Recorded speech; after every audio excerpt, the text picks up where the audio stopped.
સુરત શહેરમાં વધુ એક વખત આગજનીની ઘટના સામે આવી। ઉધના 3 રસ્તા પાસે આવેલા ટાઇલ્સના શોરૂમમાં ભીષણ આગ લાગતા લાખો રૂપિયાનો માલ બળી અને ખાખ થઈ ગયો।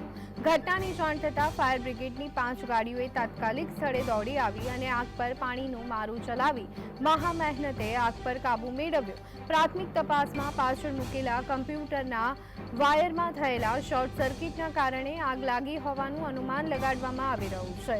પ્રાથમિક તપાસમાં પાછળ મૂકેલા કમ્પ્યુટરના વાયરમાં શોર્ટ સર્કિટના કારણે આગ લાગી હોવાનું અત્યારે હાલતું સામે આવી રહ્યું છે। ત્યારે આ ઘટનામાં કોઈપણ જાનહાનિની ઘટના સામે આવી નથી, પરંતુ માલ સામાન સહિતના જરૂરી દસ્તાવેજો બળી અને ખાખ થઈ ગયા હતા।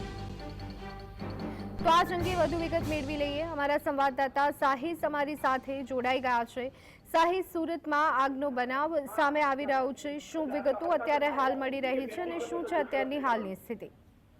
બિલકુલ, સમગ્ર ઘટના વહેલી સવારની સામે આવી રહી છે। ઉધના 3 રસ્તા પાસે આવેલ ટાઇલ્સના શોરૂમમાં ભીષણ આગની ઘટના સામે આવી હતી। આગના પગલે લાખો રૂપિયા અને દસ્તાવેજ પુરાવા પણ બળીને ખાખ થઈ ગયા હતા। ફાયર બ્રિગેડની 5 ગાડીઓ તાત્કાલિક ઘટના સ્થળે દોડી આવી આગ પર પાણીનો મારો ચલાવી આગ પર કાબુ મેળવવાના પ્રયત્નો હાથ ધરવામાં આવ્યા હતા। પ્રાથમિક તપાસમાં પાછળ મૂકેલા કોમ્પ્યુટરના વાયરમાં થયેલા શોર્ટ સર્કિટના કારણે આગ લાગી હોવાનું અનુમાન સેવાઈ રહ્યું છે, પરંતુ સમગ્ર ઘટનાક્રમને જોતા ફાયર વિભાગનો કાફલો ઘટના સ્થળે પહોંચ્યો હતો અને આગ પર કાબુ મેળવવાના પ્રયત્નો હાથ ધરવામાં આવ્યા હતા। જી આભાર સાહિસ, અમારી સાથે જોડાવા બદલ અને સમગ્ર માહિતી આપવા બદલ।